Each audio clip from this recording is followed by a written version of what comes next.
Shalom Alaikum teman-teman, selamat datang di channel ini. Hari ini kita akan membahas sebuah perumpamaan yang sangat luar biasa dari Yeshua HaMashiach, yaitu perumpamaan tentang penabur dari kitab Matiyahu 13.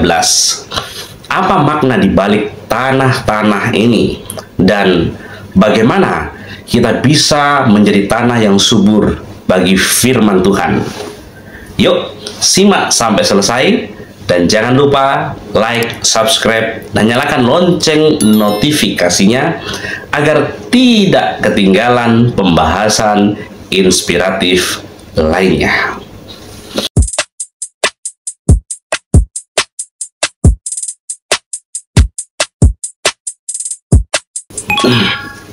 Perumpamaan tentang penabur dalam kitab Matiyahu 13 ayat 1 hingga 23 adalah salah satu perumpamaan Yeshua yang paling terkenal. Perumpamaan ini menceritakan seorang penabur yang menaburkan benih di berbagai jenis tanah, dan hasil yang diperoleh tergantung pada kondisi tanah tersebut. Dan kita melihat ada beberapa penjelasan yang luar biasa sesuai dengan teks perumpamaan di dalam Matiyahu 13 ayat 3 sampai 9, di mana Yeshua menggambarkan ada 4 jenis tanah. Tanah di pinggir jalan, benih dimakan burung karena jatuh di tempat yang keras. Kemudian tanah berbatu, benih cepat tumbuh tetapi layu karena tidak memiliki akar yang dalam. Dan tanah berduri, benih tumbuh tetapi terhimpit oleh semak berduri sehingga tidak berbuah. Dan kemudian tanah yang baik, benih menghasilkan buah berlipat-lipat. Ada yang 100 kali lipat, 60 kali lipat, dan 30 kali lipat. Yeshua kemudian menutup perumpamaan ini dengan mengatakan, siapa bertelinga, hendaklah ia mendengar. Makna daripada perumpamaan di dalam Matiyahu 13 ayat 18 hingga 23, di mana Yeshua menjelaskan arti perumpamaan ini kepada murid-muridnya pada saat itu. Tanah di pinggir jalan ini melambangkan orang yang mendengar firman tetapi tidak memahaminya. Kemudian Satan segera mengambil firman itu dari hati mereka. Sedangkan tanah yang berbatu melambangkan orang yang menerima firman dengan penuh sukacita tetapi tidak memiliki akar. Ketika menghadapi kesulitan atau penganiayaan, mereka segera murtad, undur daripada imannya. Kemudian tanah berduri, ini melambangkan orang yang mendengar firman, tetapi firman itu terhimpit oleh kekhawatiran dunia dan tipu daya kekayaan, sehingga tidak menghasilkan buah. Dan tanah yang baik, ini adalah melambangkan orang yang mendengar firman, kemudian memahaminya dan menghasilkan buah berlipat-lipat. Jadi, pesan utama daripada yang disampaikan oleh Yeshua firman ini, respon terhadap firman Tuhan. Perumpamaan ini mengajarkan bahwa keberhasilan firman Elohim bergantung pada respon hati pendengarnya. Dan pada saat kondisi hati yang keras, dangkal, atau penuh dengan kekhawatiran, tidak akan mampu menghasilkan buah dari firman Tuhan. Sebaliknya, hati yang baik dan terbuka akan melahirkan hasil yang melimpah. Lalu kemudian apa pengaruh dunia? Yaitu kekayaan, kekhawatiran, dan penganiayaan adalah tantangan utama bagi iman. Perumpamaan ini mengajak kita untuk memeriksa diri kita sendiri. Apakah hati kita seperti tanah yang baik, di mana firman Tuhan dapat berakar dan menghasilkan buah? Kita akan masuk di dalam pengajaran, yaitu mengenai perumpamaan penabur. Itu terdapat di dalam Matius pasal 13 ayat 1 sampai 23. Kita akan baca sedikit-sedikit saja dan kita akan lihat flow-nya, ya. Jadi nggak baca seluruhnya 1 sampai 23.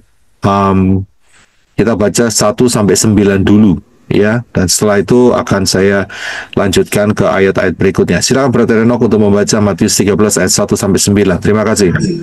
Matius 13 ayat 1. Dan pada hari itu, setelah keluar dari rumah, Yesua duduk di tepi danau. 2. Dan kerumunan orang banyak terhimpun kepadanya, sehingga setelah naik ke dalam perahu, duduklah dia. Dan seluruh kerumunan orang itu berdiri di pantai. 3. Dan dia berbicara kepada mereka banyak hal dalam perumpamaan, seraya mengatakan, lihatlah, orang yang menabur keluar untuk menabur. 4. Dan ketika menaburkannya, sesungguhnya beberapa jatuh di tepi jalan, dan datanglah burung-burung dan memakannya. 5. Dan yang lain jatuh di atas yang berbatu, tempat yang tidak mengandung banyak tanah, dan segera dia bertunas, karena tidak mempunyai kedalaman tanah. 6. Terlebih setelah terbitnya matahari, dia tersengat panas, lalu karena tidak mempunyai akar ia menjadi layu. 7. Dan yang lainnya jatuh pada semak duri, dan semak duri itu bertumbuh besar dan mengimpitnya. 8. Dan yang lainnya jatuh di atas tanah yang subur dan menghasilkan buah, ada yang 100 kali lipat, dan ada yang 60 kali lipat, dan ada yang 30 kali lipat. 9. Siapa yang mempunyai telinga untuk mendengar, hendaklah dia mendengarkan. Haleluya, terima kasih. Kalau saya perhatikan ya, ini ada hal yang cukup unik saya bilang ya. Dimana kalau kita lihat dari ayat yang ke-1 dan 2, ya, Matius, dia menceritakan satu kisah. Yesua saat itu pagi hari keluar dari rumah, dan kemudian dia duduk di tepi danau. Dan kita tahu, ya, ini adalah Danau Galilea. Ya, adalah Danau Galilea. Kemudian, dan kerumunan orang banyak itu terhimpun kepadanya. Jadi ada banyak orang berhimpun mengelilingi, sehingga mau tidak mau, cara yang paling efektif, Yesua naik ke dalam perahu, dan kemudian orang-orang duduk di pantai. Ya, duduk di pantai. Nah, ini, jadi saudara tahu ya, karena terlalu banyaknya orang,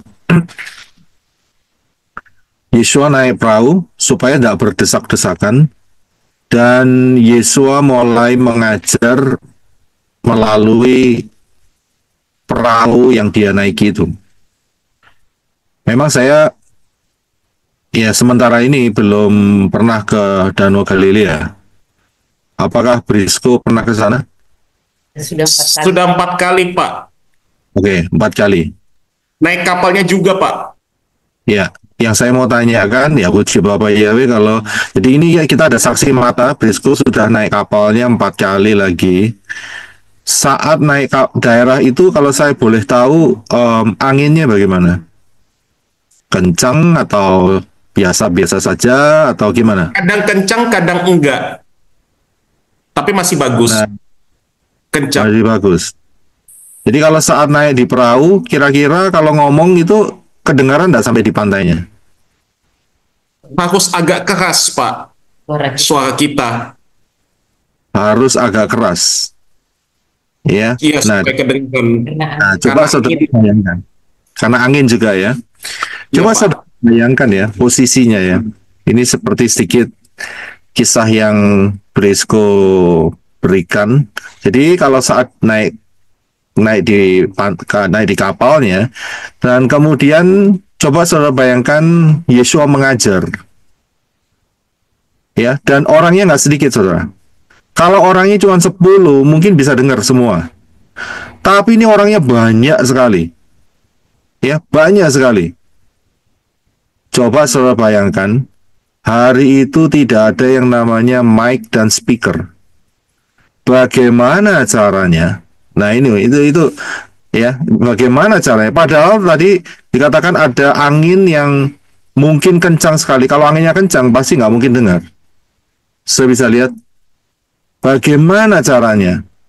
Ya, ini memang yang masih tanda tanya. Saudara tahu kira-kira bagaimana caranya?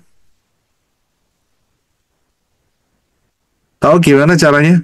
Karena ini orang banyak berdiri di pantai, Yesua mengajar, dia bersama muridnya di kapal, ya, kapal kecil lah. Tapi dia ngajar banyak orang. Suaranya harus keras, Pak. Memang suaranya harus keras, tapi sekeras-kerasnya, apakah mereka mampu mendapatkannya semuanya? Jadi bagaimana? Kemungkinan mendatangi. Dengan peragaan bahasa tubuh, Pak. Peragaan bahasa tubuh, ini pengajarannya itu susah mati nih. Nggak mungkin pakai perasaan tubuh. Ini bukan pantomim ya.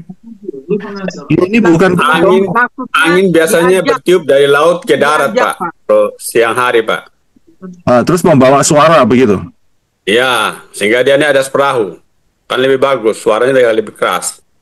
Suaranya lebih keras. Lebih kedengaran suaranya. Saudara siapa yang di sini hidupnya dekat pantai? Sekeras-kerasnya angin bawa suara saudara, apa suara saudara tidak hilang? Itu orangnya banyak sekali. Hilang, bakal banyak orang tidak bisa dengar. Yang lain tidak bisa dengar. Ya, dekat pantai tidak bisa didengar suara. Wah, itu yang dekat-dekat pantai pasti tahu. Belum lagi ada ombak-ombaknya. Belum lagi orang. Belum lagi pada ribut sendiri. Iya kan? Bagaimana caranya?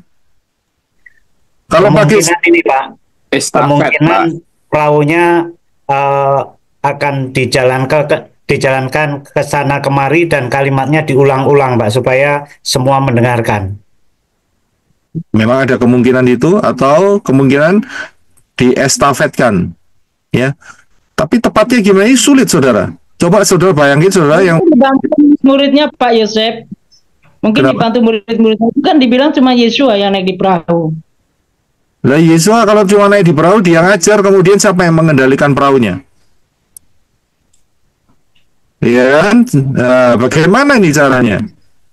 Nah, tiba-tiba dia mengendalikan perahunya, kan perahunya harus dikendalikan. Kalau kena angin kan tambah lama tambah jauh, tambah lama tambah jauh, begitu. Iya, benar, Pak. Mungkin nggak ke tengah ya perahunya, Pak, cuma di pinggir saja, nggak sampai ke tengah itu. Iya, walaupun di pinggir, tapi tetap ada jarak. Sudah bisa lihat? Saya pikir apa Pak, ada situlah tersembunyi bahwa dia adalah benar-benar Tuhan, ada kuasa di dalamnya yang tidak dimengerti orang. Oke. Mic-nya tersentuh. Ya, jadi ini merupakan satu misteri. Ya, jadi untuk menemukan jawabannya ya kita sudah tahu kuncinya. Kita tunggu saja 2 tahun lagi. Itu saja. Ya. Haleluya. Untuk tahu ketepatannya bagaimana caranya? Haleluya. Keselamatan, kan nggak menyangkut keselamatan. Yang penting message-nya, saudara. Yang penting intinya kita dapat sekarang. Untuk bagaimana cara pelaksanaannya, nggak usah khawatir. Saudara nggak mungkin tersandung gara-gara soal ini, kemudian sudah meninggalkan keselamatan, ya, menolak keselamatan gara-gara cuman bagaimana caranya, begitu saja, ya.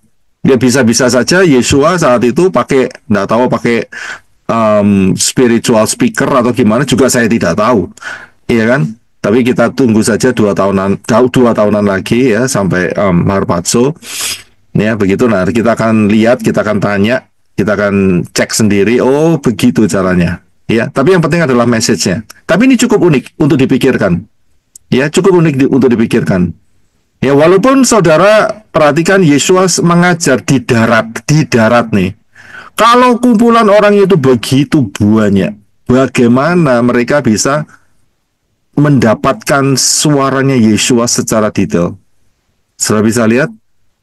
Belum lagi yang anaknya nangis, belum lagi yang kakinya keinjak lagi, belum lagi ada yang yang jualan tahu kacang gitu kan, itu kan kacau juga, saudara, ya kan, betul kan? Iya kan, belum lagi, ya betul, suara-suara binatang-binatang yang lewat, belum lagi ya macam-macam, saudara. Suara bagaimana caranya? Ya, jadi secara ketepatan nanti kita akan lihat saat kita Harpazo. Tapi puji Bapa Yahweh, satu hal, pada saat Yesua mengajar di perahu itu, ternyata itu ditangkap oleh Matius. Ya, ditangkap oleh Matius. Itu puji Bapak Yahweh di sana, sehingga dia menceritakan mengenai pengajaran ini, yaitu perumpamaan ini. Ya, perumpamaan ini. Kita sudah baca perumpamaannya, dan saya akan lanjutkan. Ya, kita sudah baca perumpamaannya, yaitu mengenai penabur, dan secara kesimpulan penabur itu ya ada yang benihnya jatuh di tanah jalanan dan kemudian diambil oleh burung. Terus kemudian yang kedua, benih itu jatuh di tanah yang berbatu. Kemudian benih itu jatuh di tanah yang baik, tapi sekitarnya ada duri, ya ada pohon duri dan sebagainya. Tetapi yang terakhir jatuh di tanah yang subur dan kemudian menghasilkan buah. Ya, jadi inilah kesimpulannya. Nah, kita coba perhatikan, nanti kita akan kembali. Kita akan perhatikan yang pertama ini, bahwa Yesua itu dikerumuni orang banyak. Ya, Yesua dikerumuni oleh orang banyak. Jadi saat itu tuh banyak sekali orang. Di sekitar Yesua, pertama ada banyak orang, kedua adalah para murid. Ya, para murid. Nah, kalau kita lihat ayat yang ke-10, setelah Yesua memberikan pengajaran melalui perumpamaan, murid-murid itu tanya, kenapa kok engkau itu bicara pada mereka dalam perumpamaan? Ya, kenapa? Nah, Yesua langsung menjawabnya dengan kalimat yang luar biasa. Dia mengatakan bahwa kepadamu sudah diberikan karunia, ya, untuk mengetahui rahasia kerajaan Syamayim. Tetapi kepada orang-orang itu tidak diberikan. Di sini Yesua menyatakan ada perbedaan. Kepadamu diberikan rahasia, ya, kerajaan Syamayim. Prinsip-prinsip kerajaan Syamayim. Tetapi yang di luar sana tidak. Saudara bisa lihat, kepadamu. Jadi kepada murid-murid saja, kepada murid-murid, Yesua itu memberikan lebih dalam. Tapi untuk orang luar, dia bicara dalam perumpamaan. Saudara paham di sini? Kalau saudara jadi muridnya Yesua, pertama, saudara akan mendapatkan pengertian yang lebih dalam. Lebih dalam. Yang kedua, saudara kalau merasa memang saudara murid, berarti saudara harus menerima yang satu ini, yaitu mau dibentuk. Murid nggak mau dibentuk, saya kasih ngomong, orang luar saja sudah tahu, ya, ini bukan murid. Ya, ini bukan murid. Ya, karena dia nggak mau dibentuk. Siapa yang di sini pernah masuk angkatan bersenjata? Nggak ada. Tapi saya yakin mungkin saudara ada. Sanak saudara mungkin ada. Masuk akademi, pertama kali, apa yang dilakukan? Pertama kali. Masuk ya, sudah. Cek kesehatan dia sudah pasti masuk, sudah masuk. Ini kalau belum masuk cek kesehatan ya disqualify, kamu kurang sehat tidak masuk. Ini namanya sudah masuk. Begitu pertama itu peluncu itu masih belum, itu sudah masih yang kedua atau ketiga, pertama kali. Rambutnya digondoli. Terima kasih, gondol dulu itu pertama kali, saudara, gondol. Ini loh, ini dikorbankan ini. Ya, bagi yang laki-laki, betul kan? Yang perempuan juga harus, nggak tahu, peraturannya dipotong atau diikat serapi mungkin. yang laki loh, ini gondol ini ya. Betul kan? Saudara pernah lihat masuk akademi kemudian gondrong begitu? Wah, gitu, kribo, gitu, kribo atau gondrong. Nggak ada, saudara. Masuk akademi itu pasti gondol, digondoli. Saudara bisa lihat, itu sudah syarat. Bahkan syarat ini di seluruh dunia lagi, saudara. Saudara perhatikan aja, setiap negara rekrutmen, apa itu rekrutmen? Perekrutan. Iya, merekrut ya, terima kasih Bosku. Merekrut itu pasti digondol. Ya, pasti digondol. Dan tidak boleh ada sisanya. Ya, saya nggak tahu dulu waktu beberapa tahun yang lalu saya masih di Indonesia itu atau di sini ya, itu ada tren digondol tapi belakangnya dikasih apa itu namanya buntut. Ekor, Pak. Ekor. Gitu ya, dikasih ekor gitu. Tapi gondol semuanya. Ini ke ekor satu panjang begitu. Ya kan tidak boleh seperti itu. Harus digondol itu pertama kali. Kedua, setelah itu langkah kedua ya, mereka yang dihabisi itu adalah emosional. Psikologinya dihabisin. Betul kan? Nggak bisa ngomong yes sir. Oh, nggak ada kayak gitu. Ya, ngomongnya harus mantap saudara. Yes sir. Gitu. Betul kan? Siapa? Ya. Nggak ada yang ngomong yes sir. Oh, tambah dibentak sekali. Nggak nurut. Push up. Itu tujuannya apa, saudara? Itu salah satu hal yang kecil. Mendisiplinkan diri, Pak. Dibentuk. Saya bisa lihat, jadi yang nggak mau dibentuk, keluar kamu. Ya kalau sudah keluar, ya keluar gondol. Rambutnya kan dikembalikan. Kalau sudah dicukur bagaimana caranya dikembalikan? Ya bisa lihat, ya sudah, kalau diskualifikasi, ya keluar kamu, ya gondol. Mereka tidak bisa nuntut, kembalikan rambut saya, begitu ya sudah, tunggu aja, tumbuh sendiri nanti, begitu kan? Ya, jadi harus ada pembentukan. Tidak mau dibentuk, tidak mau dikasih tahu, lewat. Bahayanya, kalau setan itu maksa, kalau Elohim dia tidak maksa. Dia menuntut kesadaranmu. Ini bahaya banget. Bahaya banget. Ya, kenapa? Tidak sadar orang itu otomatis bisa sudah keluar. Hati-hati. Dikasih tahu, sudah dikasih tahu lewat firman aja.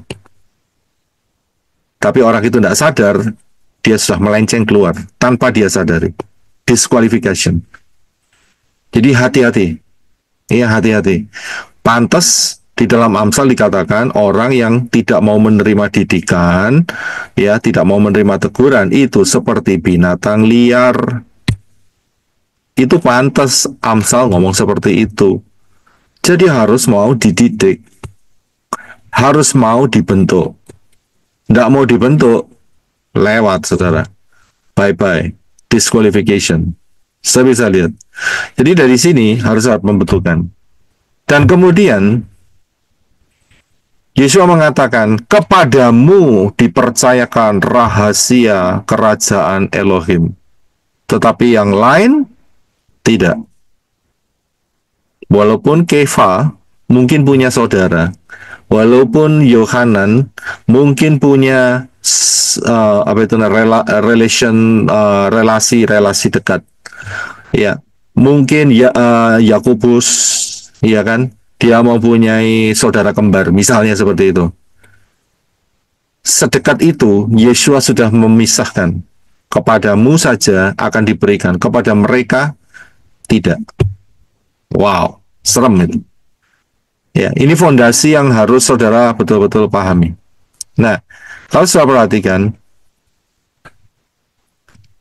Kefa dia memberikan pertanyaan kepada Yesua, ya. Kefa memberikan pertanyaan.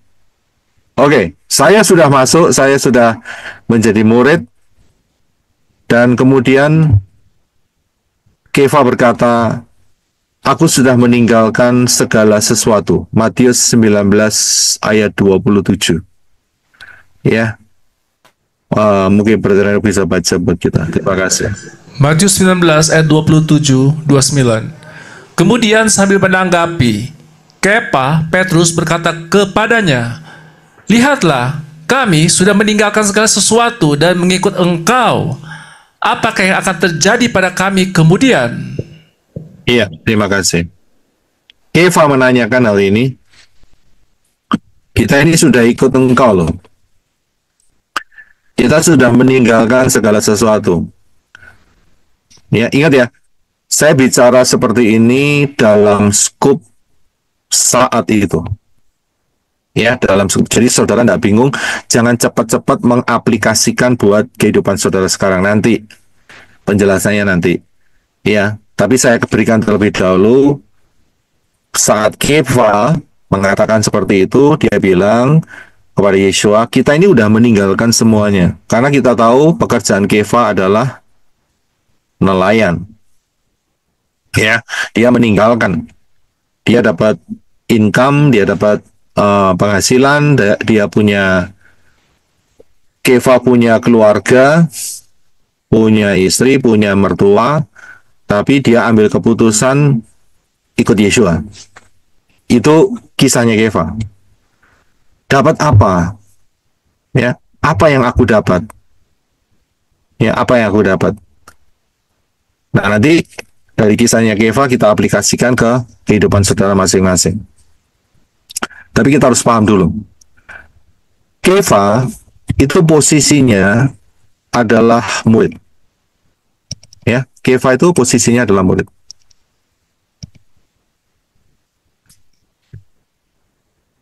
Murid itu beda dengan hanya penggemar atau pendukung. Fans, ya, penggemar atau pendukung, itu beda dengan players atau pemain. Kalau fans, ya bisanya cuma teriak-teriak begitu aja. Ya kan? Paling banter teriak-teriak seperti itu. Tetapi sebagai player, sebagai disciple, sebagai murid, sebagai pemain, itu punya perhatian khusus karena dia didedikasikan hidupnya. Saya bisa lihat mereka harus mengikuti jadwal-jadwal latihan yang padat, betul kan? Kemudian makanannya juga diatur, tidurnya juga diatur, kesehatannya dijaga, kemudian mereka harus dilakukan latihan-latihan. Hari itu moodnya enak, tahu mood ya? Mood itu suasana. Ya, suasana hatinya mau tenang, mau enak, mau nggak enak, namanya sudah jadwal, tetap harus dijalani. Fans itu beda, seenaknya sendiri, begitu, ya kan? Seenaknya sendiri, mau datangnya datang, ya enggak. Jadi saudara bisa lihat perbedaan antara fans, penggemar, pengikut biasa dengan murid. Saudara bisa lihat bedanya. Nah, ini menjadi satu pilihan buat saudara semua. Mau jadi fans atau mau jadi penggemar, mau jadi pemain, players yang mau dididik. Saya bisa lihat, dan hasilnya beda. Kalau penggemar ya cuma itu saja. Tetapi kalau yang namanya disciple, seperti Kepa, aku sudah meninggalkan segala sesuatu. Aku terima apa ini? Wajar-wajar saja Kefa mengatakan seperti itu, wajar, saudara. Karena dia punya keluarga, dia punya mertua kok. Kitab suci mengatakan bahwa mertuanya saja yang menyembuhkan, yang pada saat sakit disembuhkan oleh Yeshua. Betul ya? Yeshua menyembuhkan mertua Kefa. Ya jelas, kalau dia punya mertua, dia berarti punya istri. Punya mertua, gak punya istri, itu lucu namanya. Betul kan? Iya kan? Jadi dari hal ini kita bisa lihat bahwa Kefa itu punya keluarga. Besar kemungkinan dia mungkin juga punya anak. Jadi dia adalah seorang ayah, kepala keluarga, dan dia harus mencukupi keluarganya. Tapi di satu sisi dia mengambil satu tindakan, yaitu dia mengikuti Yeshua. Jadi wajar kalau dia mengatakan seperti itu. Aku dapat apa ini sekarang? Saya bisa lihat seorang murid pasti nilainya akan berbeda dengan hanya penggemar atau pengikut. Ya, seorang murid tidak gampang jatuh. Hari itu moodnya nggak enak, sudah saya keluar, nggak jadi pemain. Nanti besok moodnya baik, masuk lagi jadi pemain. Pelatihnya ngomong, oh saya naik sendiri ini ceritanya ini. Nggak bisa seperti itu, saudara. Harus konstan. So bisa lihat, enak, tidak enak, mau dikasih tahu. Ya, dan apa yang dikatakan oleh Yeshua? Ya, apa yang dikatakan oleh Yeshua? Saya mau cek suara saya terlebih dahulu. Ini suara saya menggema nih. Bagus, Tidak, Pak, suaranya, Pak. bagus. Oke, puji Bapak ya. Ya, apa yang dikatakan oleh Yeshua menanggapi apa yang menjadi pertanyaan Kefa? Kita baca ayat 28 dan 29. Silakan Brother Renok. Matius 19 ayat 27. 28. Matius 19 ayat 28.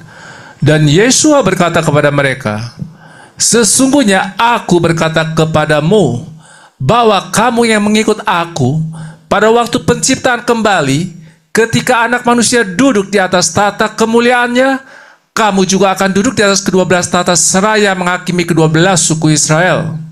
29. Dan setiap orang yang sudah meninggalkan rumah, atau saudara laki-laki, atau saudara perempuan, atau ayah, atau ibu, atau istri, atau anak, atau ladang demi namaku, ia akan menerima 100 kali lipat dan akan mewarisi hidup kekal. Ya, terima kasih. Saya bisa lihat apa yang didapat oleh Kefa. Ya, ini janji, ingat ya, ini janji buat Kefa dan 12 murid. Ya, 12 murid. Termasuk Yudas dengar itu.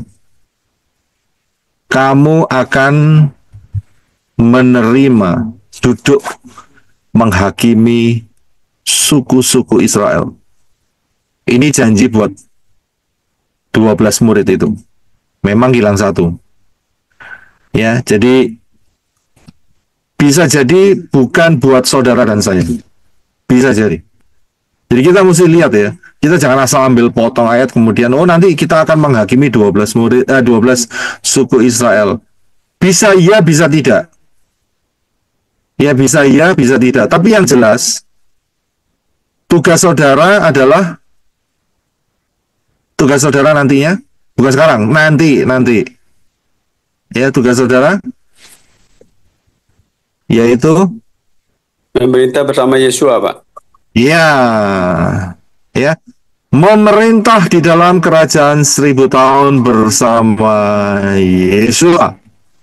Jangan main keprok aja nih ceritanya ya. Oke. Ya memang ada unsur keprok-keprokannya saudara ya, tapi ya bukan cuma ngeprok saja ya. Saya lihat beberapa teman di sini pakai gestur keprok-keprokan ini ya. Ya. Jadi untuk Kefa dan teman-temannya, Kefa dan DKK dan kawan-kawan saat itu, ini janji yang spesifik yang Elohim Yahweh lakukan melalui Yeshua HaMashiach. Mereka akan memerintah ya atau menghakimi 12 suku ini. Ya. Nah, buat saudara dan saya bisa jadi ya. Ya, karena kerajaan 1000 tahun adalah kerajaan Israel. Bisa jadi, ya bisa jadi juga tidak. Kita juga nggak tahu. Ya, nanti saja jawabannya. Ya, kita dapat tugas apa di sana. Jadi nanti di Syamayim itu jangan saudara ketipu dengan gambar-gambar di dunia ini. Oh nanti di sorga di Samayim itu cuma duduk di atas awan-awan dan pegang gitar untuk keroncongan, keroncong, keroncong, keroncong seperti itu. Itu bosan namanya saudara. Ya, pakai harpa ting tong seperti itu. Tidak seperti itu. Saudara dan saya akan menerima tugas-tugas yang luar biasa. Ya, luar biasa. Untuk tahunnya nanti ya. Jadi dalam hal ini ada rewards, ya, ada upah untuk murid, ya, ada upah. Kalau fans nggak dapat apa-apa, ya, nggak dapat apa-apa. Nah, bagian fans dapat apa? Yaitu ini saudara, ini bagian fans. Ya, yaitu nanti adalah dikatakan di ayat-ayat berikutnya. Tapi kita lihat dulu di dalam ayat 12. Sebab siapa saja yang mempunyai, kepadanya akan diberikan, dan dia akan dibuat berkelimpahan. Tetapi siapa saja yang tidak mempunyai, bahkan apa yang ia punyai akan diambil daripadanya. Ini prinsip kerajaan Elohim. Kalau saudara punya dan saudara perhatikan baik-baik, jaga baik-baik, nanti akan ditambahkan. Tapi kalau sudah tidak punya, apa saja yang ada di orang itu akan dihabisi. Ya, Elohim Yahweh mau menambahi terus. Tapi kalau orang itu tidak mau ditambahi, dia akan diambil semuanya. Ya. Bahkan yang ia punyai diambil. Jadi apa yang saudara dapatkan, pengertian-pengertian ini pelihara baik-baik. Dan nanti akan ditambahkan. Setiap orang beda-beda. Pengertiannya beda-beda. Tapi setia dengan pengertian yang Elohim Yahweh sudah berikan dalam hidup saudara, itu nanti akan ditambahkan. Contohnya nggak usah jauh-jauh.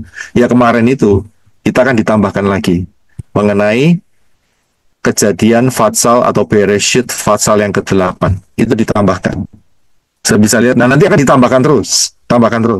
Diperkaya, sampai berkelimpahan. Tapi kalau sudah mau dikasih tahu, ya sudah, stop. Akhirnya apa? Dihabisin. Ya.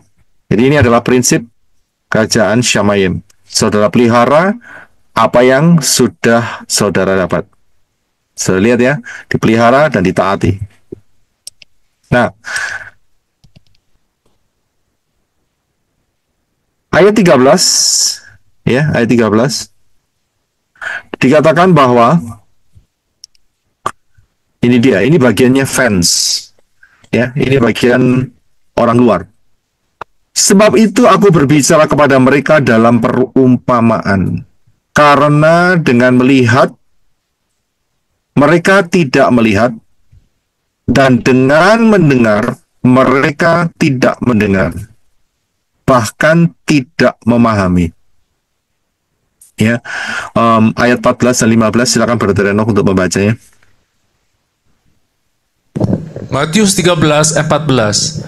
Dan digenapilah atas mereka nubuat Yesaya yang mengatakan, dengan pendengaran kamu akan mendengarkan, tetapi sekali-kali kamu tidak akan memahami. Dan dengan melihat kamu akan melihat, tetapi sekali-kali kamu tidak bisa tanggap. 15. Sebab hati bangsa ini telah menebal, dan mereka sulit mendengarkan dengan telinga, dan mereka menutup matanya supaya mereka tidak bisa melihat dengan mata, dan tidak bisa mendengarkan dengan telinga, dan tidak bisa memahami dengan hati. Lalu mereka berbalik dan aku menyembuhkan mereka. Ya, terima kasih. Saya bisa lihat dari ayat ini, Yeshua mengatakan, buat mereka punya mata, biar aja mereka tidak melihat. Itu kata lainnya seperti itu. Punya telinga, bisa mendengar, tapi biar aja tidak mengerti. Karena apa? Yesus tahu hati mereka sudah menebal. Hati-hati. Ya, hati-hati. Dan mereka menerima teguran, mereka menerima nasihat, tetapi mereka mengabaikan. Hati itu bisa berubah. Dalam 1 hari pun, tidak usah 1 hari. Dalam 10 menit aja bisa berubah. Saudara. Ya, bisa berubah. Dan bisa jadi keras. Firaun, dia mengeraskan hatinya beberapa kali, dan di satu titik, Elohim Yahweh mengatakan, aku keraskan dia. Saudara bisa lihat? Itu nanti kita lihat ya di pengajaran time travel yang akan datang. Dia mengeraskan hatinya, dia mengambil inisiatif mengeraskan hatinya. Beberapa kali dia lakukan itu. Tapi di satu titik tanpa dia sadari, Elohim Yahweh taruh tulisannya di sana. Aku keraskan dia. Selesai, saudara. Dia boleh tetap hidup. Dia masih bisa tetap hidup. Dia masih tetap bisa makan, minum, menjadi raja sementara selama dia bernafas, tapi tidak pernah akan bisa kembali melihat kebenaran. Saya bisa lihat. Karena itu Pilatus mengatakan, what is truth? Apa itu kebenaran? Saya bisa lihat. Karena keras hatinya. Hati-hati. Hati yang menebal, hati yang keras. Kamu akan melihat, tapi kamu tidak akan memahami. Kamu akan mendengar, tapi kamu tidak akan pernah paham. Tidak akan pernah tahu. Ini yang harus saudara jaga. Jagalah hatimu dengan segala kewaspadaan. Karena disitulah timbul kehidupan. Jadi saudara harus hati-hati. Walaupun di dalam kitab Yesaya yang dikutip oleh Yeshua dikatakan supaya aku menyembuhkan mereka. Ya. Saya cukup bingung dengan kalimat ini. Loh, kenapa orang, bukankah luar biasa begitu mereka melihat mereka bisa paham dan mereka bisa disembuhkan. Begitu mereka punya telinga bisa mendengar, mereka bisa memahami dan mereka bisa disembuhkan. Tetapi kok kenapa tidak mau? Supaya jangan aku menyembuhkan. Kenapa? Seandainya orang-orang ini disembuhkan, apa yang terjadi? Siklusnya akan berulang kembali. Hatinya akan semakin keras, semakin tebal.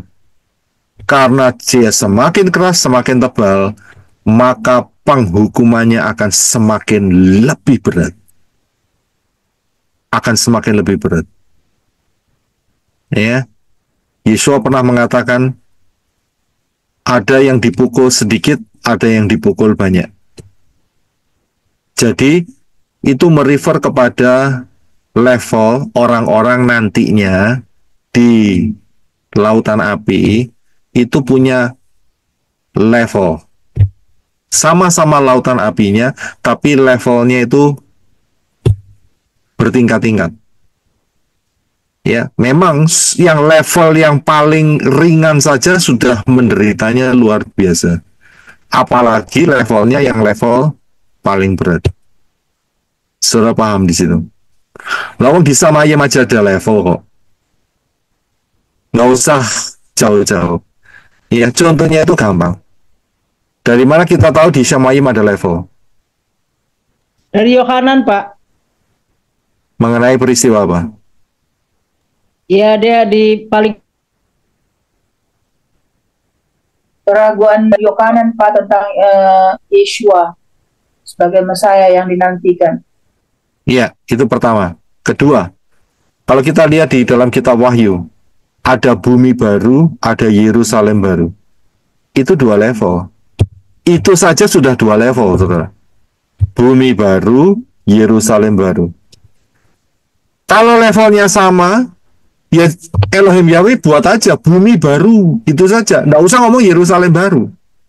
Atau semuanya Yerusalem baru, nggak usah bumi baru. Betul kan? Tapi kenapa kok ada dua? Ada perbedaan.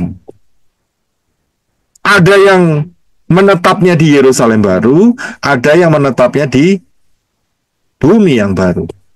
Jadi ada dua levelnya. Itu secara garis besar, belum lagi yang kecil-kecil, saudara. Yang seperti yang di dalam peristiwa Yohanan Pembaptis. Yang paling kecil di kerajaan Syamayim, yang paling apa? Yang paling besar atau paling kecil ya? Yang kecil itu si Yohanes. Itu aja masih lebih besar daripada Yohanan Pembaptis. Saya bisa lihat, itu aja masih lebih besar. Berarti ada levelnya itu di situ. Begitu pula di lautan api, itu juga ada levelnya juga, level penyiksaannya. Ya, jadi nggak sama rata sama rasa. Memang yang paling pinggirannya lautan api itu ya tetap menderita, namanya lautan api kok. Saya bisa lihat, jadi ini yang kita bisa pahami ya. Jadi pada saat orang itu diberi kesempatan dan mereka tidak berubah, maka hatinya akan jadi lebih keras. Lebih keras, lebih keras, lebih keras, lebih keras. Saya pernah memberikan pengajaran yaitu mengenai dosa sempurna. Ya, dosa sempurna. Coba saudara lihat mengenai dosa sempurna. Pengajaran itu. Ya, jadi hati-hati dengan hati yang bisa berubah-ubah ini. Sebab hati bangsa itu telah menebal. Mereka sulit mendengarkan dengan telinga dan menutup matanya. Ya, jadi mereka sendiri yang menutup matanya dan mereka tidak bisa melihat. Ya. Nah, di dalam ayat 16 dikatakan, namun berbahagialah matamu karena melihat dan telingamu karena mendengar. 17, silakan Brother Enoch untuk baca selanjutnya. Matius 13 ayat 17 Pak Yosef? Apa? 17. Sebab sesungguhnya aku berkata kepadamu bahwa banyak nabi dan orang benar mendambakan untuk melihat apa yang kamu lihat, tetapi mereka tidak melihatnya, dan untuk mendengarkan apa yang kamu dengarkan, tetapi mereka tidak mendengarnya. Ya, terima kasih.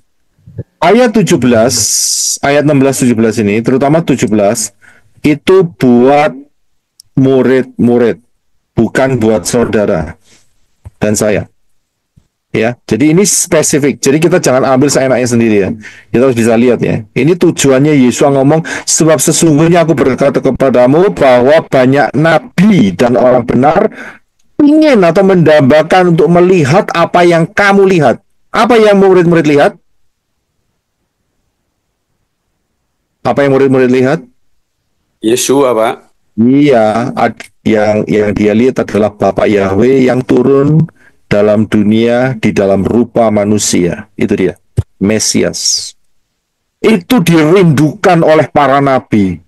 Mereka bernubuat, mereka kepingin, tapi mereka tidak dapat kesempatan itu. Termasuk orang-orang benar. Ya. Jadi kayak Daniel itu termasuk orang-orang benar dan sebagainya.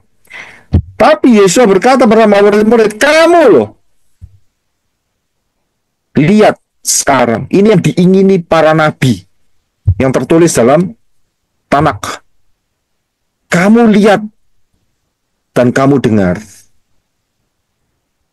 Ya, jadi ayat ini khusus untuk murid-murid. Tapi buat saudara dan saya, bisa dapat ayat yang ke-16. Namun berbahagialah matamu karena melihat dan telingamu karena mendengar.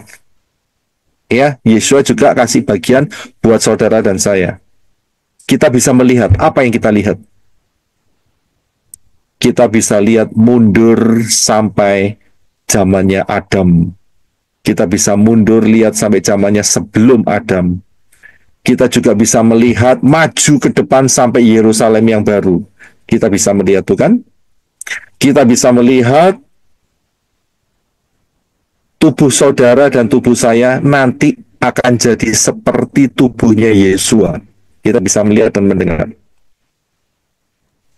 Ya, ini bagian yang Yesua berikan. Dia tidak melupakan saudara dan saya. Berbahagia matamu karena melihat. Luar biasa nggak? Nggak banyak yang bisa melihat seperti saudara dan saya lihat. Saya kasih tahu, saudara. Nggak banyak, sedikit. Time travel ya, Pak? Iya, nggak banyak yang, bukan cuma time travel aja. Mengenai planningnya Bapak Yahweh 7.000 tahun itu aja sudah nggak banyak.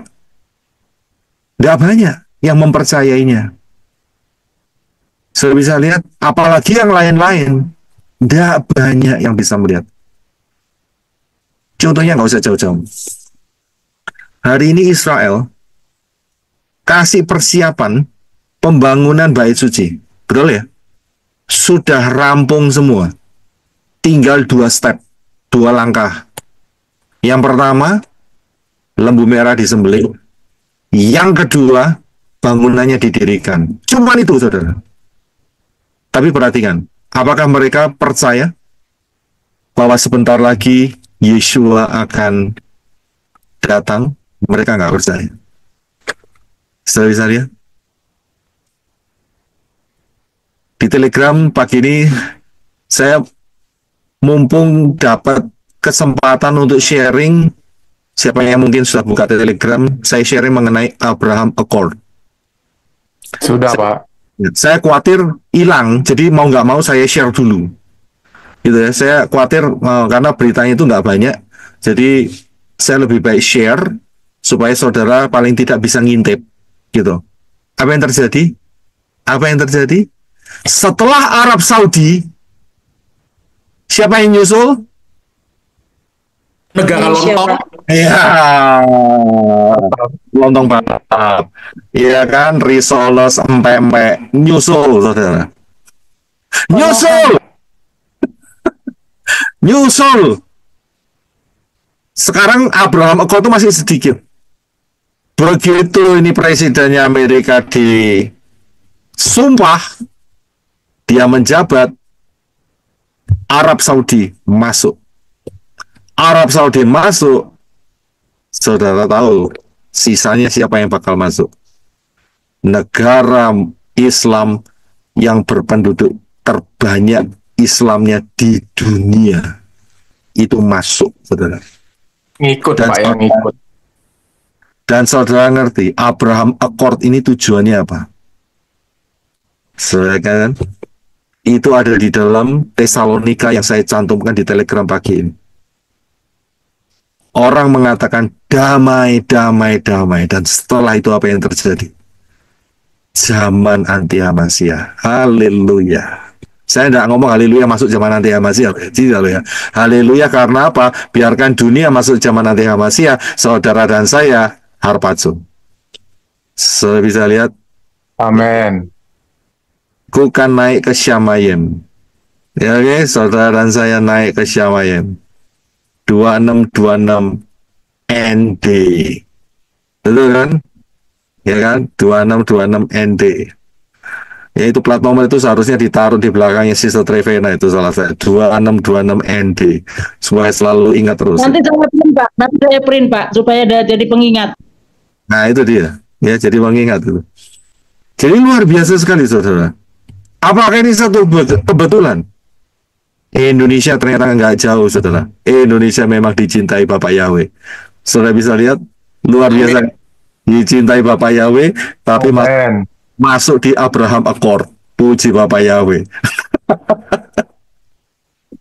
Ya nggak paham, nggak ngerti apa ini artinya. Yang ngerti artinya.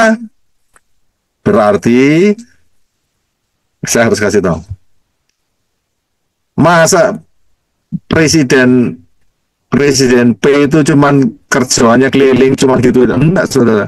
Dia punya istilahnya itu apa ya? Kalau saya boleh bilang ya, dia punya meeting-meeting yang tersembunyi. Meeting-meeting yang tersembunyi. Saya bisa lihat? Ya, nah meetingnya itu sama siapa?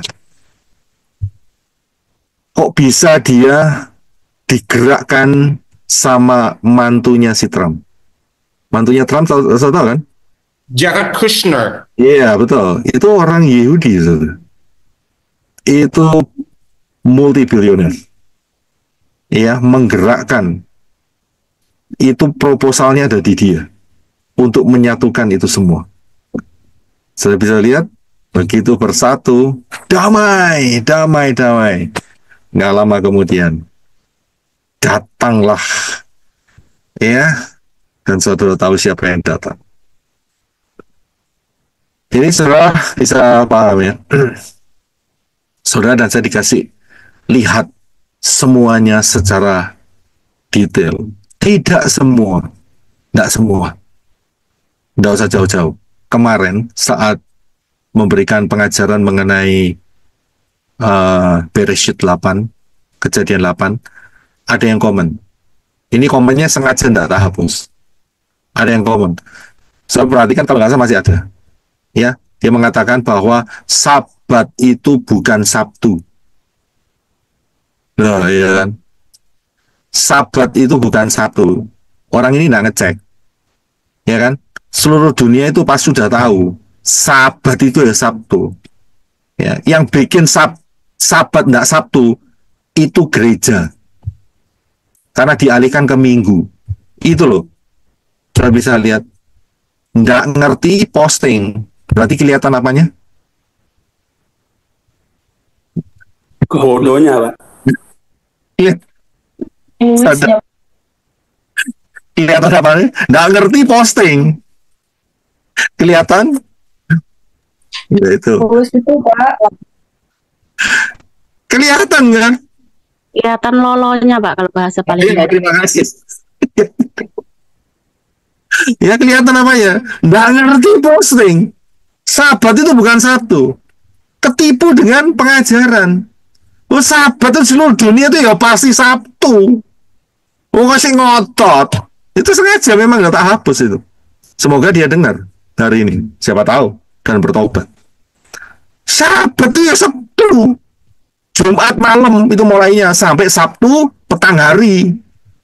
Itu termasuk Sabtu. Jumat malam dan Sabtu. Kok bisa ngomong Sabat bukan Sabtu? Kamu hari apa sekarang? Ya kan? Ya jadi bisa lihat kan? Ini contoh sederhana, saudara. Ya sangat sederhana. Apa yang saudara lihat, orang lain belum tentu lihat. Dan untuk saudara dan saya, Yesus mengatakan berbahagialah, karena matamu bisa melihat, telingamu bisa mendengar, dan saudara bisa percaya. Ya, dan dipersiapkan. Haleluya. Ya, jadi sangat luar biasa kasih anugerah Bapa Yahweh buat saudara dan saya. Nah, kita kembali ke perumpamaan. Perumpamaan di ayat yang keempat dikatakan, dan ketika menaburnya sesungguhnya beberapa jatuh di tepi jalan. Ini ILT 3 ini ngawur nih, pakai sesungguhnya huruf besar lagi. Ya, sesungguhnya bukan seperti ini sebetulnya. Dan datanglah burung-burung dan memakannya. Memakannya ini ngawur ya, ILT 3 ya. Wah, memakannya nyanyi huruf besar lagi. Wah, ini gawat ini. Ya. Ini kesalahan ya. Nah, penjelasannya gimana? Langsung aja. Penjelasannya adalah bagi setiap orang yang mendengar firman, ini Yesus sendiri yang katakan ya. Bagi setiap orang yang mendengar firman kerajaan tetapi tidak memahami, datanglah si jahat dan merampas. Yang telah ditaburkan di dalam hatinya, itulah yang ditaburkan di tepi jalan. Coba perhatikan. Benihnya jatuh di tepi jalan, itu seperti orang yang dapat firman. Ini firman tersebar luas, saudara. Betul kan? Apa yang kita streaming sekarang ini kan tersebar luas. Ya, di seluruh dunia. Halo, seluruh dunia, gitu. Tapi apa yang terjadi? Nggak ngerti, langsung diambil oleh burung. Tidak memahami. Ya, tidak memahami. Kenapa kok tidak mau paham? Itu aja pertanyaannya. Kenapa mau tetap oke, aku tidak mengerti? Kenapa kalau tidak mau mengerti, tidak mau menyelidiki? Pada saat ini aku tidak ngerti ini pelayan minora ini tuh terlalu berat, ya, terlalu kompleks, integrated, terlalu berat. Dan apa yang terjadi?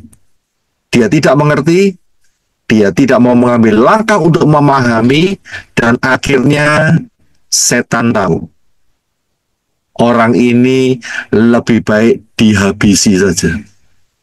Diambil benihnya supaya dia tidak mengerti sama sekali. Sudah bisa lihat? Karena tidak memahami, tidak mengenal akan firman, ya, tidak mengenal akan mendengar firman, tidak memahami, maka dirampas oleh Satan, si jahat. Dirampas. Jadi buat saudara yang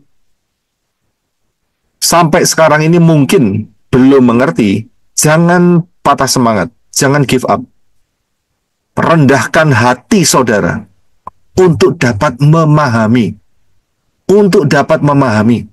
akan daftar Elohim. Never give up. Saudara jangan, Pak saya baru kemarin percaya. Nggak apa-apa. Yang penting never give up. Ya, never give up.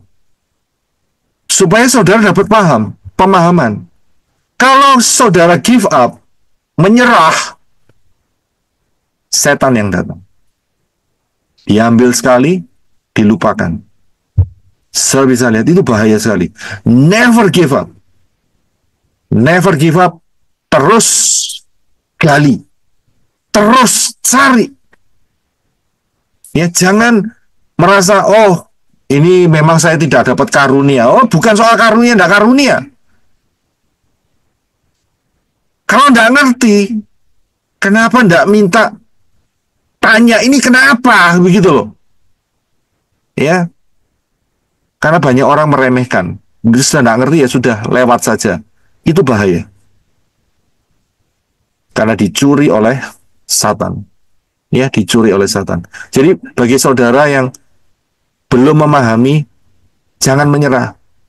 Diputar lagi pengajaran pelayanan minora. Saya mendapatkan banyak kesaksian. Kalau cuma sekali, itu tidak cukup. Siapa yang di sini muternya sampai 2, 3, 4, 5 kali? Nah itu, ada banyak yang angkat tangan. Berarti saudara, saya kasih tahu, tidak sendirian. Jadi saudara harus melakukan yang sama, ulangin lagi, diulangin lagi, sampai paham. Pada saat saudara mengulangi, saudara paham tidak? Yang paham angkat tangan. Paham. Paham kan? Nah, Yes. Lebih paham Pak, lebih paham. makan nasi saudara. Ya, minum es teh, makan nasi, makan pisang, apa itu pisang kepok atau apa ya, atau pisang goreng, pisang ya, pisang apa saja, atau pisang crispy atau apa ya kan, makan nasi, makan ketupat, makan roti, itu yang angkat tangan. Jadi yang angkat tangan ini mereka tidak makan yang berbeda dengan saudara. Kalau mereka makanannya sama, saudara juga akan mendapat hal yang sama dari Bapak Yahweh. Pasti. Rendahkan hati saudara, coba diulangi lagi, coba pahami lagi. Nggak ngerti ya sudah bisa teks saya. Sudah bisa lihat, ini apa ini artinya. Nah, tapi kalau sudah dikasih tahu, saudara jangan ngeyel. Saudara jangan bantah, begitu loh.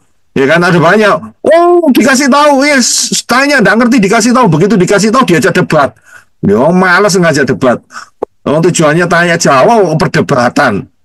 Ya, ya kalau perdebatan mah saya nggak layani. Ini jawabannya, begitu loh. Ya, jadi caranya seperti itu. Rendahkan hati saudara untuk dapat memahami. Ya, jangan give up, jangan menyerah. Ya, jangan menyerah seperti apa? Seperti ini, saudara. Matius 13 ayat 44 sampai 46. Silakan, Brother Ronald. Matius 13 ayat 44. Lagi pula, kerajaan Syamaim itu seumpama harta yang terpendam di sebuah ladang, yang setelah menemukannya, seseorang memendamnya, dan oleh karena sukacita ia pergi dan menjual semua yang ia miliki, lalu membeli ladang itu. 45. Lagi pula, kerajaan Syamaim itu seumpama seorang pedagang yang mencari mutiara yang indah. 46. Setelah menemukan sebutir mutiara yang sangat mahal, ia pergi menjual semua yang ia miliki, dan ia pun membelinya. Ya, terima kasih. Saya bisa lihat perumpamaan ini diberikan supaya never give up. Harus ada harga yang dibayar supaya saudara dapat memahami. Jangan sampai tidak memahami. Firman ini sederhana. Sederhana. Ikutin flow-nya.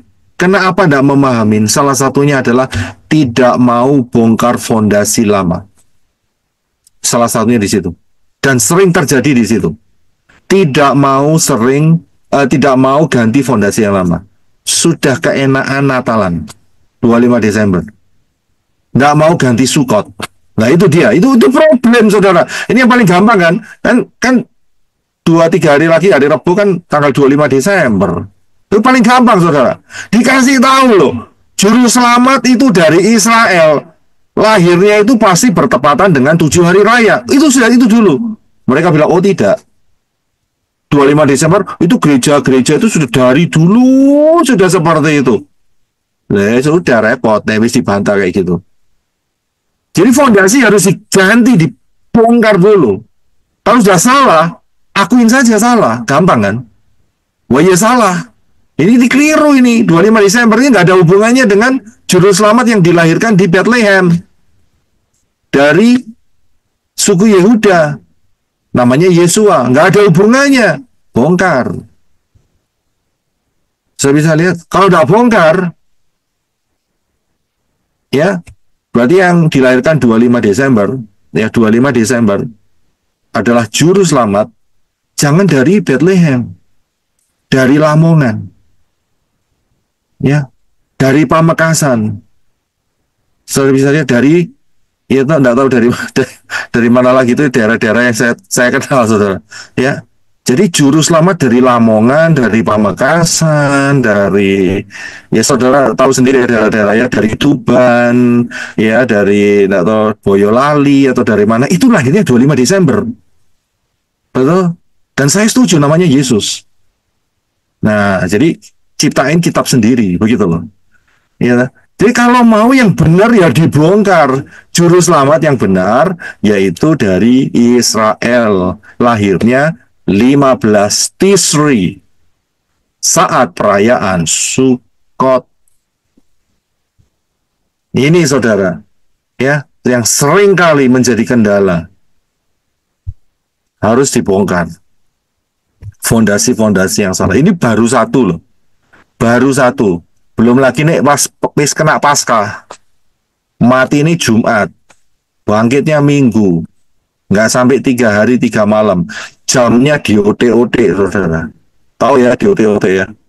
Ya, di rekayasa di OT-OT. Jadi Jumat, Sabtu, Minggu. Loh, 3 kan? Nah gitu, kacau kan?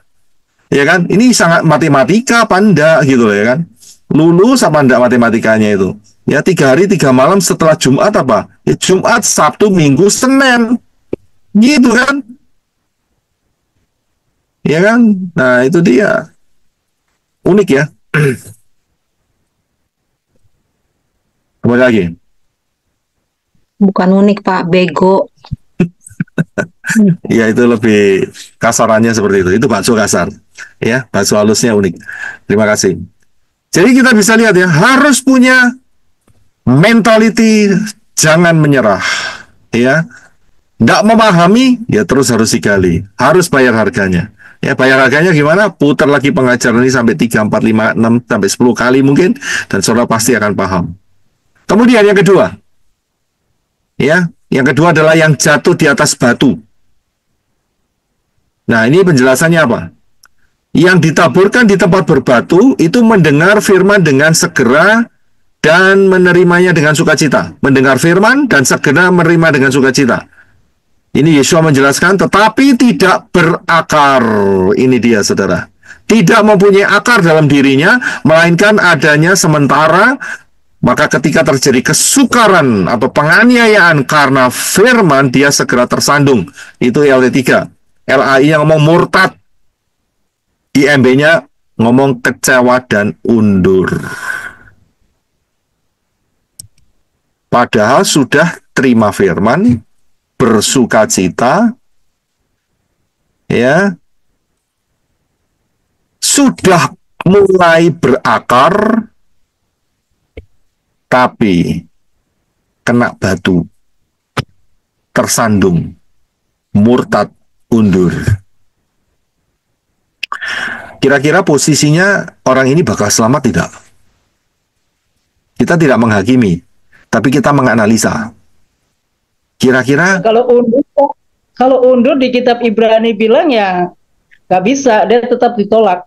Iya. Jadi namanya undur itu mundur dari kenyataan. Undur-undur. Tahu ya undur-undur? Siapa tahu undur-undur? Ya. Tahu Pak. Undur-undur. Permainan saya waktu kecil Pak, cari di tanah. Ya. Jadi mundur terus, saudara, undur-undur. itu binatang itu ya, jenis binatang ya, undur-undur. Jadi tidak pernah maju, undur. Nah, namanya undur ya sudah. Tapi saya pernah dengar satu pengajaran, backsliding. Apa itu ya bahasa Indonesia nih ya? Backsliding. Itu saya pernah dengar itu. Melenceng dikit gitu ya, backsliding kelihatannya. Terpleset gitu loh. Dan pastor ini ngomong masih bisa diselamatkan. Maaf Pak, backsliding itu sama dengan kemunduran Pak. Kemunduran ya, backsliding ya. Iya. Ada yang sedikit melenceng dikit, nggak apa-apalah. Cincai. Ya. Ya, sama-sama hoping, cincai. Masuk Syamayim. Nggak ada ceritanya seperti itu, saudara. Ya, nggak ada ceritanya seperti itu. Masuk, keluar. Ya, masuk Syamayim atau keluar, udah itu aja. Di dalam atau di luar, nggak ada. Ya kan, kaki kanan di Syamayim, kaki kiri di tempat lain. Nggak ada ceritanya seperti itu. Ya, masuk, keluar. Yesus sendiri sudah ngomong kok. Panas atau dingin? Mau panas, mau dingin. Ya. Orang yang suam-suam kuku, oh ya, suam-suam kuku nggak panas, Pak. lukewarm, ya, nggak panas nggak dingin. Itu Yesua mules perutnya, langsung dimuntahkan, betul kan? Ya, dimuntahkan. Ini panas, kalau mau panas, kalau mau dingin. Apalagi ini zaman akhir. Nggak bisa cuman setengah-setengah begitu. Half and half. Ya, kalau di sini ada susu. Ya, half and half. Ya, itu enak sekali. Ya, kalau half and half sih enak sekali. Tapi tidak bisa dipakai sebagai prinsip kerajaan Elohim. Mau hitam-hitam, mau putih-putih. Gitu. Ya. Di tengah-tengah sudah pasti keluar. Saya bisa lihat. Jadi namanya tersandung. Saya bisa lihat ya. Ini kalimatnya saya tampilkan lagi. Tersandung, murtad, kecewa dan undur. Nasibnya sama. Ini ya. Lihat kan? IRT 3 pakai kata tersandung. LAI pakai kata murtad. IMB pakai kata kecewa dan undur. Jadi tersandung, murtad, dan kecewa dan undur, nasibnya sama. namanya tersandung, dia jatuh, nggak bisa melangkah selanjutnya. Stop sampai di sana. Stop sampai di sana. Jadi saudara harus hati-hati. Jangan sampai sudah benihnya sudah mulai tumbuh, tapi tidak mempunyai akar karena kesulitan. Saya mau kasih tahu, di dalam Yeshua tidak ada jaminan. Untuk apa? Tidak ada jaminan untuk tidak punya masalah. Di dalam Yeshua tidak ada jaminan. Yeshua tidak pernah jamin, ayo datang kemari, kamu tidak punya masalah. Ingat, berulang-ulang saya katakan, orang yang tidak punya masalah berarti orang itu Mati. Mampus modal. ya. Hanya orang yang mati yang tidak punya masalah.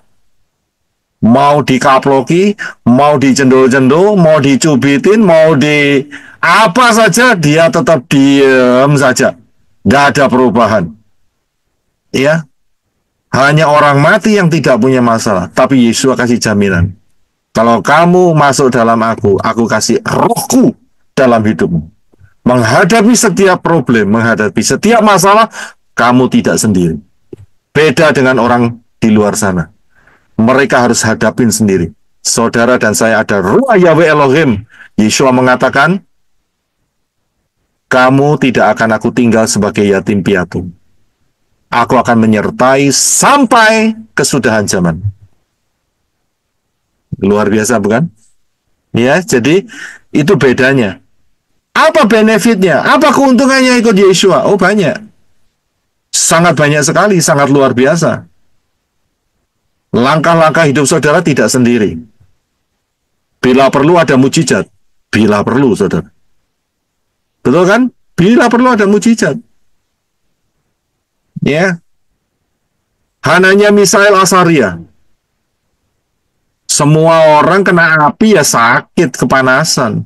Semua.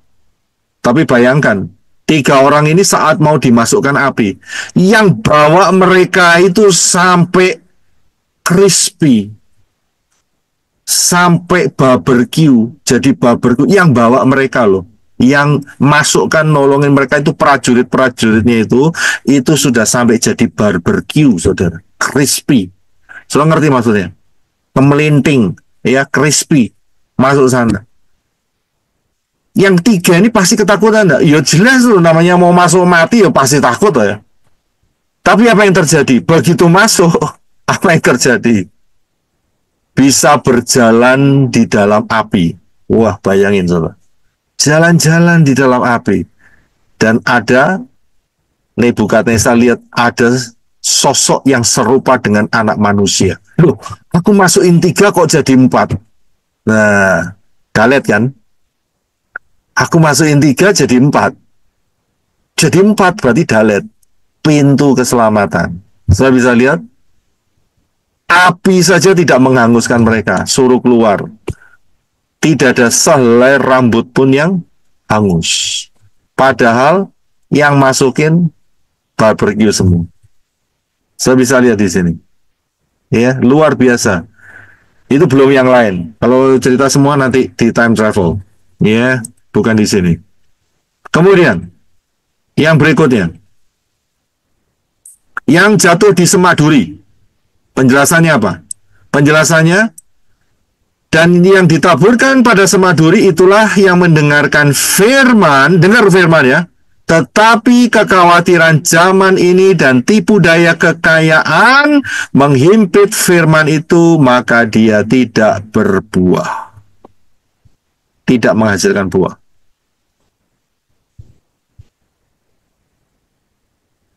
Mendengar firman, sudah berakar, di bawahnya nggak ada batu, tapi saat tumbuh, wah, struggle, tahu struggle ya? Sulit untuk tumbuh, karena ada semak duri di sekitarnya, kecucuk kanan, kecucuk kiri, begitu, ya. Waduh, gimana mau tumbuh? Nggak bisa tumbuh. Tumbuh sudah tumbuh, tapi tidak bisa berbuah. Nggak bisa berbuah. sudah punya akar yang kuat, tapi tidak bisa berbuah. Untuk orang yang tidak bisa berbuah, Yeshua mengatakan beberapa hal. Yang pertama, di dalam Matius 3 ayat 8, silakan Brother Enoch. Matius 3 ayat 8. Oleh karena itu, hasilkanlah buah-buah yang sesuai dengan pertobatan. Ya, terima kasih. Hasilkanlah buah-buah yang sesuai dengan pertobatan. Saudara bisa lihat. Jadi kalau sudah bertobat, harus kelihatan bedanya dia bertobat. Saya bisa lihat kalau sudah bertobat tapi tidak kelihatan bedanya. Nah, ini yang berbahaya. Jadi hasilkanlah buah-buah pertobatan. Kemudian Yesus memberikan warning, yaitu di dalam Lukas 13, 6-9. Silakan Brother Nom. Lukas 13 ayat 6. Dan dia mengatakan perumpamaan ini. Seorang memiliki sebatang pohon arang ditanam di kebun anggurnya, dan dia datang untuk mencari buah pada pohon itu, tetapi dia tidak menemukannya. 7. Dan dia berkata kepada penjaga kebun anggur itu, lihatlah, 3 tahun aku datang untuk mencari buah pada pohon ara ini, dan tidak menemukannya. Tebanglah dia, mengapa pula dia menyia-nyiakan tanah ini? 8. Dan sambil menanggapi, dia berkata kepadanya, Tuhan, biarkanlah pula dia tahun ini, sampai aku mencangkuli sekelilingnya dan menaburkan pupuk. 9. Kalau ia sungguh dapat menghasilkan buah, tetapi jika tidak, engkau boleh segera menebangnya. Iya, terima kasih. Saya bisa lihat ada jangka waktu. Elohim itu sabar, tapi tidak selalu sabar. Ada jangka waktunya. Jadi hati-hati, dikasih kesempatan untuk berbuah, tidak ada buah, akhirnya cuma satu jalan, ditebang. Hati-hati. Ya, saudara memperhatikan diri saudara sendiri. Buah di sini bukan buah penginjilan. Ya, memang ada yang ngomong buah penginjilan. Tapi saya harus katakan bahwa penginjilan itu buahnya daripada Ruah Yahweh Elohim. Saudara nginjil sampai istilahnya itu ya suara saudara habis, kalau ndak Ruah Yahweh Elohim kerja, yoga ono sing bertobat. Nggak bisa lihat, ya, yang nggak ada yang bertobat. Tapi kalau saudara dipimpin Ruah Yahweh Elohim dan saudara cuma mengatakan satu kalimat saja, orang itu bisa bertobat. Jadi itu tergantung dari Ruah Yahweh Elohim. Jadi bukan buah. Ya, yang dimaksud buah apa ya? Kembali lagi ke diri saudara masing-masing. Saudara menerima firman, saudara belajar mentaati, dan disitulah saudara akan otomatis berbuah. Ya, jadi cara berbuah, gimana cara berbuah? Gimana caranya berbuah? Yesus mengajarkan loh, caranya berbuah. Dipotong, Pak. Caranya berbuah kok dipotong? Ya bukan dong. Dipotong ya terputus dong. Caranya berbuah, apakah saudara Nempel. Melakukan firman, Pak. Terima kasih. Yang betul adalah nempel. Nempel itu akan melakukan firman secara otomatis. Saya bisa lihat, Yesus mengatakan di luar kamu tidak dapat melakukan apa-apa. Kamu seperti carang dan Yesus adalah pokoknya, kamu harus menempel. Jadi kalau menempel itu berarti ada persekutuan. Kalau ada persekutuan berarti ada yang mengalir dalam kehidupan saudara, dan saudara pasti akan berbuah. Pasti, automatically. Ya, jadi buah itu bukan kubuat. Ya. Bukan dibuat-buat begitu. Aku berbuah. Ngomongnya sampai 1 juta kali ya tetap nggak berbuah kalau saudara nggak pernah nempel. Saya bisa lihat kalau saudara menempel dengan kebenaran daftar Elohim, saudara dapat memahaminya, saudara menyadarinya, saudara ditegur, saudara berubah, dan itu akan terjadi perubahan. Amen. Ya, di situ caranya. Yesus sudah jelas sekali, kamu carang aku pokoknya. Kamu tidak menempel, nggak akan pernah berbuah. Jadi harus syaratnya itu nempel, ya, menempel kuat. Baru aliran nutrisi itu tersalurkan. Saya bisa lihat, nggak pernah nempel, kerjanya jalan-jalan terus, muter-muter terus, ya kan? Ya tidak akan pernah bisa berbuah. Harus menempel. Amin. Ini satu prinsip. Ya, jadi ada jangka waktunya, jangan sampai jangka waktu itu habis, ya. Berbuah. Kemudian yang terakhir adalah jatuh di tanah yang subur. Yang penjelasannya adalah ayat 23, dan yang ditaburkan di tanah subur itulah yang mendengarkan firman dan memahaminya. Dengar dan paham, bukan cuma dengar toh. Ya. Jadi dengar dan paham. Soal dengar. Apa yang dikatakan? Lucu sekali. Atau yang satunya, sudah dengar. Apa yang sudah dengar? Ngantuk, gak ngerti. Nah itu dia, saudara. Ada dua kan? Yang satu lucu, terbahak-bahak, yang satu ngantuk. Ya kan? Tapi dua-duanya dengar, tapi gak ngerti. Ngomong apa dia? Gak ngerti itu. Loh, lah kamu dengar apa kalau gitu? Nah ini bahaya, saudara. Harus memahami. Saudara baca firman. Yes, saya baca firman. 10 pasal, 20 pasal, saudara baca, itu bagus.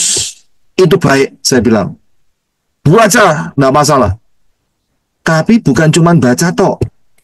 Paham tidak? Saya bisa lihat, dua ini mesti jalan. Pak, saya mau memahami tapi tanpa membaca. Loh, itu ya aneh juga.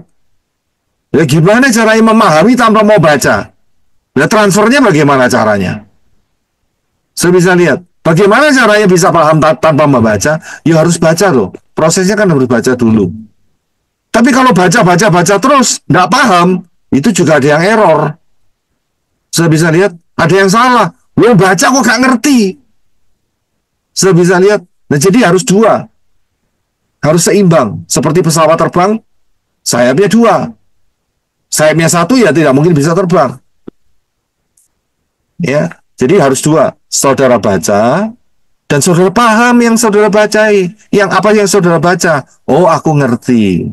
Nah, karena dengan saudara ngerti, maka saudara bisa terkoneksi.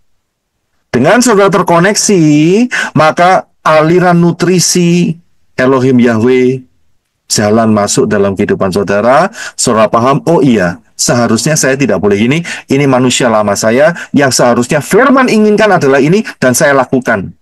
Dan itu diulang-ulang akan menjadi kebiasaan. Dan setelah itu akan menghasilkan karakter.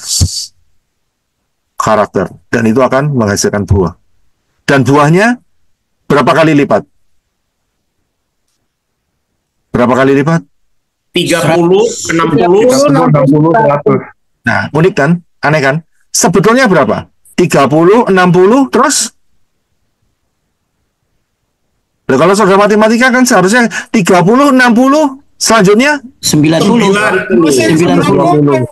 90. Betul kan? 30, 60, 90. Tapi matematikanya Bapak Yahweh luar biasa. 30, 60, 100. Luar sempurna. Ya, klop semuanya. Setelah 30 jangan macet. Tingkatkan 60. Setelah 60 jangan macet. 100. Sempurna. Saya bisa lihat. Tapi tetap harus dijaga. Ingat ya, karakter. Jangan sampai ada kesombongan. Wah, aku sudah sempurna. Tunggu dulu. Saya bisa lihat, selama dalam penantian ini, saudara dan saya terus harus diolah, ditingkatkan. Ya, ditingkatkan. Hanya Elohim Yahweh yang tahu persis nilai saudara berapa. Ya, jangan menilai diri sendiri.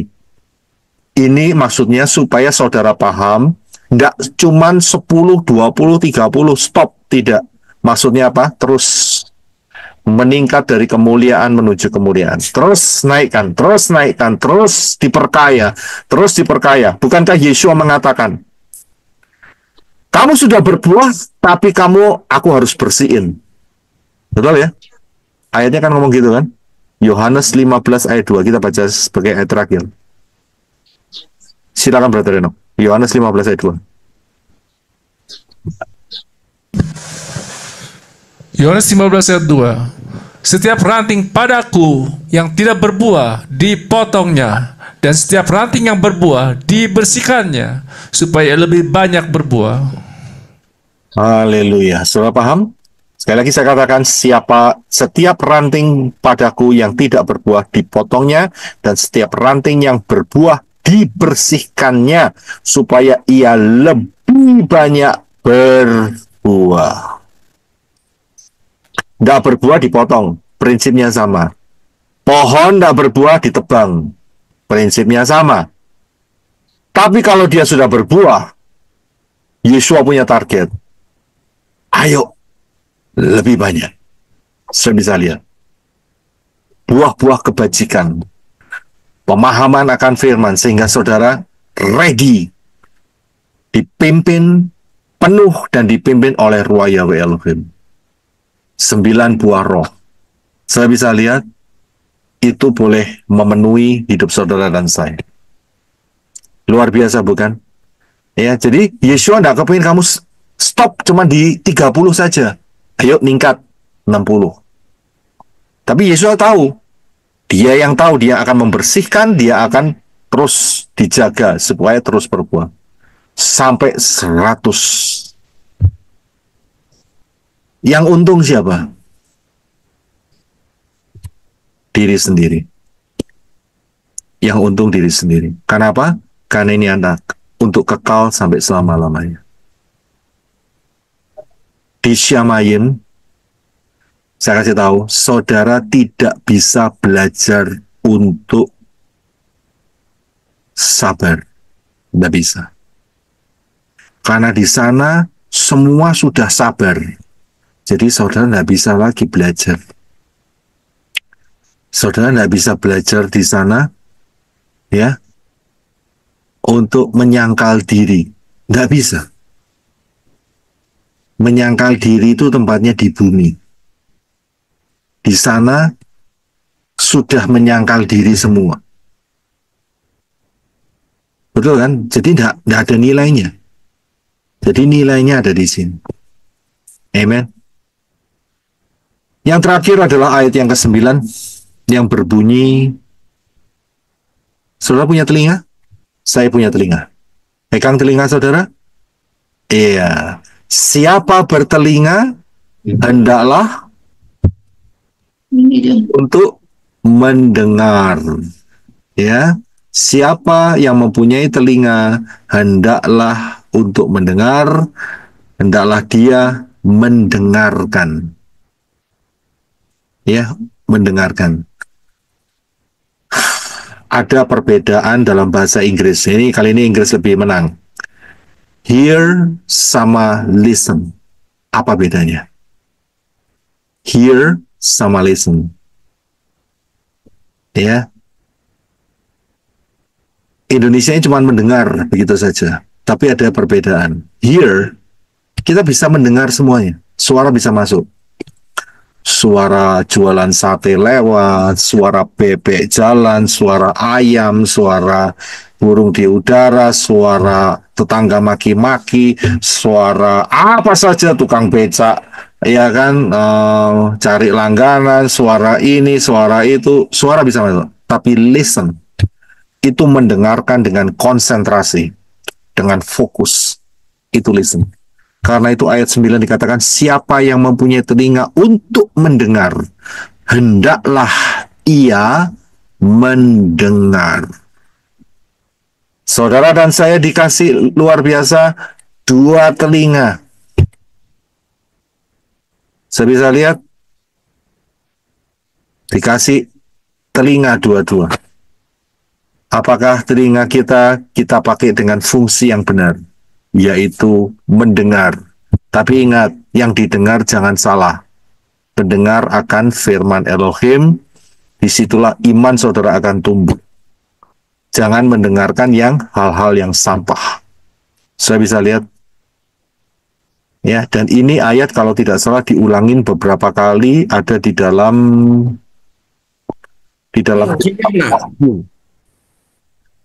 kitab Wahyu, diulang sampai 7 kali. Siapa bertelinga, hendaklah ia mendengarkan apa yang dikatakan Roh, bukan apa yang dikatakan Kompas. Bukan, apa yang dikatakan Roh kepada jemaat-jemaat. Ya, bukan dikatakan dari CNN atau yang lain. Apa yang dikatakan Roh. Kalau saudara bertelinga, hendaklah ia mendengar. Saudara bisa mengurapi telinga saudara dengan minyak anointing. Saudara urapi supaya saudara itu sebagai media supaya bisa mendengar. Bisa, boleh. Tapi saudara jangan mengurapi mata saudara dengan minyak urapan. Bahaya. Ya. Bahaya, jangan. Ya, nanti saudara jangan komplain sama saya. Wah Pak, mata saya bermasalah. Kenapa? Kena bolak-balik minyak urapan. Wah, itu salah saudara sendiri. Ya. Ya, kalau mau oleskan, bukan ditetesi, oleskan di kelopaknya saja, jangan di matanya, saudara. Ya, jangan di matanya. Ya, saya tidak ngajarin seperti itu. Kelopaknya saja, sedikit saja. Ya, tapi minyaknya didoakan itu boleh. Tapi kalau telinga silahkan. Ya, asal minyaknya juga tidak masuk ke dalam lubang telinga. Jadi sudah paham? Siapa bertelinga, hendaklah ia mendengar. Amin. Konsentrasi. Dafar Elohim, dengarkan. Karena apa? Ujungnya di mana? Ingat, Rasul Paul mengatakan, sangkakala terakhir akan dibunyikan. Ini bukan sangkakalanya Wahyu. Perhatikan ya, bukan sangkakalanya Wahyu. Ini sangkakala terakhir untuk harpazo. Ya, akan dibunyikan. Kalau saudara bisa mendengar, menangkapnya, suara shofar itu akan dibunyikan, dan dengan sekejap mata tubuh saudara dan saya akan diubah. Akan diubah. Suara apa yang terdengar? Suara apa yang Marilah. Marilah. Naiklah ke atas. Naiklah. Itu kalau saudara mendengar dari alam spiritual. Tapi kalau saudara ada teman di sebelah kanan kiri, ya, mereka nggak akan dengar marilah atau naiklah kemari, tidak. Duduk Pak Halilintar kali. Mereka nggak dengar. Ya, bisa jadi nggak dengar, nggak dengar seperti itu. Bisa jadi. Karena ingat ya, Yesua pada saat Elohim Yahweh berbicara, dan itu seperti guntur. Bisa jadi seperti itu. Ya, bisa jadi seperti itu. Tapi yang jelas, suara yang terdengar itu bunyinya seperti ini, saudara. Kelotak, gitu. Mengapa seperti itu?